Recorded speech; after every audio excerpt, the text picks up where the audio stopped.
KPK terus menyelidiki kasus dugaan korupsi kuota haji yang diduga merugikan negara sampai 1 triliun rupiah. Padahal tambahan kuota haji dari pemerintah Arab Saudi bisa dipakai untuk memangkas waktu tunggu calon jemaah haji.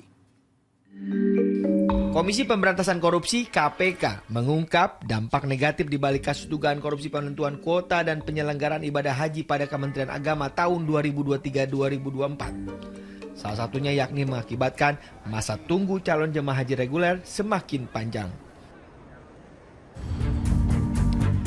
Indonesia sebenarnya mendapatkan 20.000 kuota haji tambahan dari pemerintah Arab Saudi pada 2024.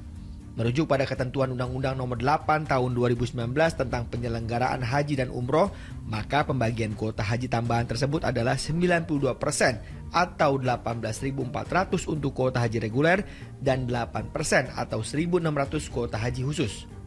Namun faktanya aturan itu diduga dilanggar sehingga pembagiannya menjadi 50% atau 10.000 untuk haji reguler dan 50% atau 10.000 untuk kuota haji khusus. Keputusan tersebut didukung surat keputusan SK nomor 130 tahun 2024 yang ditandatangani oleh Yakut Khalil Qomas selaku Menteri Agama kala itu. Parahnya lagi, dugaan adanya korupsi dalam pembagian kuota haji tersebut mencuat.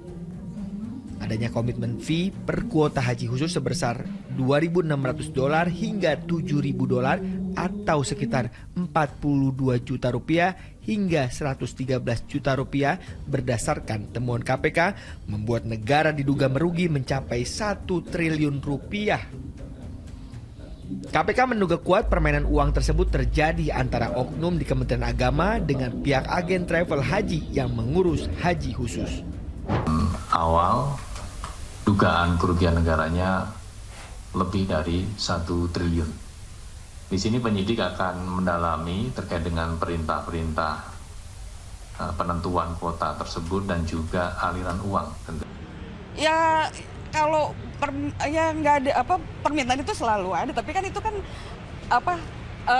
tidak kuota itu dibagi oleh pemerintah. Jadi ada permintaan atau tidak permintaan itu memang dilakukan. Pembagian kuota itu dilakukan menurut undang-undang yang berlaku. Lalu seperti apa dugaan kasus korupsi kuota haji itu dilakukan?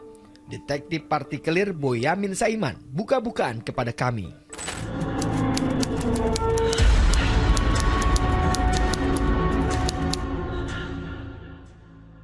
Ya sebenarnya kalau dari konteks dugaan penyimpangannya itu adalah ketika kuota haji tambahan untuk haji plus itu diduga dijual atau diduga dibeli. Ya, itu kan rangkaian-rangkaian itulah yang menjadikan ini sebenarnya fasilitas milik negara, nggak boleh ada orang mengambil manfaat yang tidak sesuai peruntukannya, tidak sesuai dengan aturannya. Tapi kalau sebenarnya itu tidak ada penambahan $5.000, kalau KPK kan mulai 2,5 sampai $7.000. Ya kira-kira berarti kan mulai dari 50 juta sampai 150 juta. Tapi kalau yang saya dalami itu $5.000.